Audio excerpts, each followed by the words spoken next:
বলিউডের জনপ্রিয় গায়িকা নেহা কাক্কার তবে কি সঙ্গীত জগৎকে চিরতরে বিদায় জানাতে চলেছেন? সম্প্রতি গায়িকার এক সোশ্যাল মিডিয়া পোস্টে এমনই ইঙ্গিত পাওয়া যাচ্ছে। নেহার এই আকস্মিক ঘোষণায় বলিপাড়ায় শুরু হয়েছে নানা গুঞ্জন। সম্প্রতি ভাই টনি কাক্কারের সঙ্গে নেহার নতুন গান ললিপপ মুক্তি পেয়েছে। গানটি প্রকাশের পর থেকেই নেট দুনিয়ায় তীব্র সমালোচনার শিকার হন তিনি।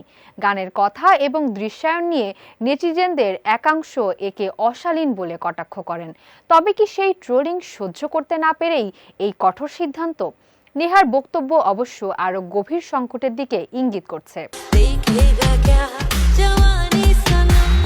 নিজের ইনস্টাগ্রাম স্টোরিতে এক আবেগঘন পোস্টে নেহা লেখেন, দায়িত্ব, সম্পর্ক, কাজ এবং এই মুহূর্তে মাথায় যা কিছু আসছে তার সব কিছু থেকে এবার বিরতি নেওয়ার সময় এসেছে। তবে আমি জানি না আর কখনো ফিরে আসবো কিনা।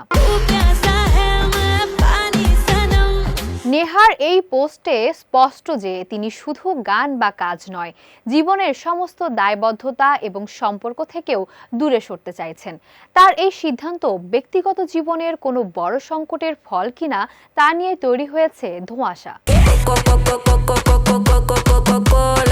শুধু অবসরের ঘোষণাই নয়, সংবাদ মাধ্যম ও পাপ্পারাজিদের উদ্দেশ্যে একটি বিশেষ অনুরোধও করেছেন তিনি।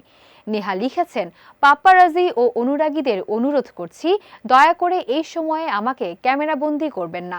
আশা করছি আপনারা আমার ব্যক্তিগত গোপনীয়তাকে সম্মান করবেন এবং আমাকে স্বাধীনভাবে বাঁচতে দেবেন।